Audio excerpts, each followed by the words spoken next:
দীর্ঘ সময় সম্পর্কে থাকার পর বেটার অপশন পেয়ে মানুষটাকে ছেড়ে দিচ্ছেন। মানুষটা আপনার জন্য কান্না করে করে বালিশ ভেজাচ্ছে। আপনার শত অবহেলা পাওয়ার পরও পাগলের মতো আপনার পিছু ঘুরছে।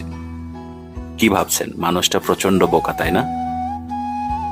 মানুষটা আসলে বোকা নয়, মানুষটা আপনার আপনিতে আসক্ত। আর তাকে ঠকিয়ে কি ভাবছেন অনেক বড় চালাক আপনি। একটা কথা মনে রাখবেন, সব ভালোবাসায় কিন্তু ভালোবাসা থাকে না। দেখবেন জীবনের কোনো এক পর্যায়ে বেটার মনে করে যেই মানুষের কাছে গেছেন, তার কাছে মাথা গোজার মতো ঠাঁই খুঁজে পাচ্ছেন না। আপনি যেমন করে আপনার ওই মানুষটিকে ভেঙে চুরমার করে দিয়েছেন, আপনার বর্তমান মানুষটিও আপনাকে ঠিক একইভাবে ভেঙে চুরমার করে দেবে। না সহ্য করতে পারবেন, না কাউকে বলতে পারবেন।